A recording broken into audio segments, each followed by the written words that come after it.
Hey guys, welcome back on my another video. So guys, इस video में मैं आपको ब्रेवन और उसके डैड की कहानी बताऊंगा। क्या कहानी है वो मैं आपको संक्षिप्त में बता दूं, क्योंकि आप सभी को पता है कि जब आदमी की उम्र ढलने लगती है तो उसके शरीर में बीमारियां भी बढ़ने लगती हैं। और सीधी सी बात है, अगर व्यक्ति के शरीर में बीमारियां बढ़ने लगती हैं तो फिर वो व्यक्ति निष्क्रिय सा हो जाता है, वो फिर किसी भी काम को करने में सक्षम नहीं रहता।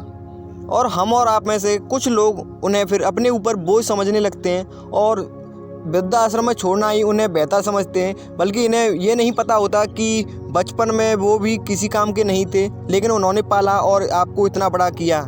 लेकिन उसका फल इन्हें क्या मिल रहा है कि इनके बेटे ही अब इन्हें खुद पर बोझ समझने लगे हैं और इन्हें वृद्धाश्रम में छोड़ना ही बेहतर समझते हैं। लेकिन ब्रेवन ऐसा नहीं है, और ब्रेवन के पिता की परिस्थितियाँ तो और विकट थी। वो क्या थी जानेंगे इसी वीडियो में। वीडियो में अंत तक बने रहें। चैनल पर नए तो प्लीज़ चैनल को सब्सक्राइब करके बेल आइकन को प्रेस करना न भूलें, ताकि मेरी आगे कोई भी वीडियो आए तो उसका नोटिफिकेशन आपके पास आ जाए।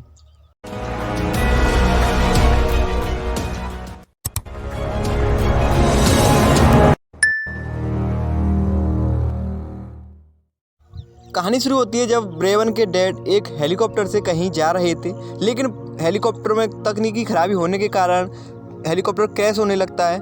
उससे पहले ही ब्रेवन के डैड एक झील में कूद जाते हैं, लेकिन इतनी ऊंचाई से कूदने के कारण वो झील में काफ़ी गहराई तक चले जाते हैं, जहाँ पर एक पत्थर में उनका सर बैठ जाता है, जिससे कि वो वहीं के वहीं बेहोश हो जाते हैं। और जब रेस्क्यू करके उन्हें निकाला जाता है तो तुरंत ही उन्हें हॉस्पिटल में भर्ती किया जाता है।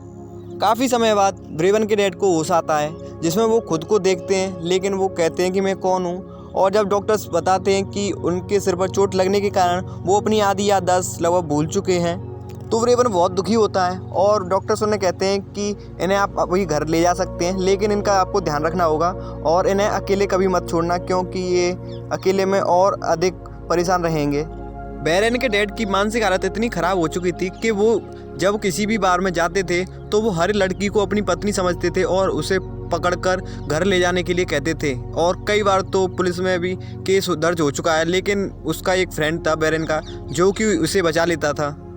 ब्रेवन अपने डैड को हर उस जगह लेके जाता था जहाँ से मुमकिन हो पाए कि इनकी याददाश्त वापस आ सके, लेकिन फिर भी ब्रेवन के डैड के दिमाग पर कोई भी असर नहीं पड़ रहा था। इसलिए उन्हें लास्ट में उसने अपने एक गैराज में ले जाने की सोची और वहाँ पर उन्हें सब कुछ बताने की सोची कि वो क्या करते हैं, वो कहाँ पर जाकर किन किन लड़कियों को अपनी पत्नी समझ बैठते हैं, और फिर उनका हाथ पकड़कर उन्हें घर ले जाने की कोशिश करते हैं। ब्रेवन अपने डैड को वहाँ पर समझाता है, लेकिन ब्रेवन के डैड कहते हैं कि इसका मतलब ये है कि तुम मुझे पागल समझते हो, और कहते हैं कि हाँ, मैं मानता हूँ कि मैं बातों को भूल जाता हूँ, लेकिन इसका मतलब ये तो नहीं है कि मैं पागल हो गया हूँ या फिर मैं कमज़ोर हूँ, मैं अपनी सहायता नहीं कर सकता या मैं अपनी देखभाल खुद नहीं कर सकता। अचानक ही ब्रेवन की नज़र एक बैग पे जाती है और वो देखता है कि वो बैग उसका तो नहीं है। जब उसे देखता है तो उसमें ड्रग्स निकला होता है, जो कि वो समझ जाते हैं कि ये यहाँ पर किसी ने ड्रग्स छुपा दिया है। और तभी वहाँ से 3 गाड़ियाँ आती हैं, जो कि उसी की हैं जिसने ड्रग्स को यहाँ पर छुपाया। अब वो अपने ड्रग्स को ले जाने के लिए आए थे। ये लोग जब अपने ड्रग्स को ले जाने के लिए घर में घुसते हैं, उससे पहले ही उन्हें एक गाड़ी खड़ी मिलती है, जो कि ये समझ जाते हैं कि यहाँ पर घरवाला आ चुका है। ब्रेवन भी इन लोगों को आते हुए देख लेता है। ब्रेवन समझ जाता है कि ये ड्रग्स तो लेकर जाएंगे, लेकिन उससे पहले हमें ज़रूर ख़त्म करेंगे, और फ़ायदा इसी में है कि हमें उससे पहले यहाँ से बचकर निकल जाना चाहिए। ब्रेवन अपने पिता को लेकर वहाँ से निकलने की बहुत कोशिश करता है, लेकिन वो वहाँ से निकल नहीं पाते। उससे पहले ही ब्रेवन के डैड को वो लोग गोली से मार देते हैं।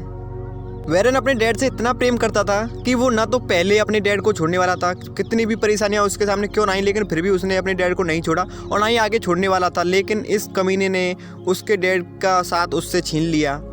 गाइस, ये कहानी इंस्पायर्ड है एक मूवी से जिसका नाम है वॉरेन। अगर आप इस मूवी को देखना चाहते हैं तो उसकी लिंक कि कहाँ से आप इस मूवी को देख सकते हैं वो मेरे टेलीग्राम चैनल पर मिलेगी, लिंक डिस्क्रिप्शन बॉक्स में, वहाँ से आप पता लगा सकते हैं। सो गाइस, अगर आपको वीडियो थोड़ी सी अच्छी लगी हो तो प्लीज़ वीडियो को लाइक करके, चैनल पर नए तो चैनल को सब्सक्राइब करके बेल आइकन को प्रेस करना न भूलें, ताकि मेरे आगे कोई भी ऐसी स्टोरी आई तो उसका नोटिफिकेशन आपके पास आ जाए, क्योंकि हम ऐसी इंटरेस्टिंग स्टोरियाँ इस पर अपलोड करते रहते हैं। फिर मिलते हैं ऐसी इंटरेस्टिंग स्टोरी, तब तक के लिए bye bye and love you all.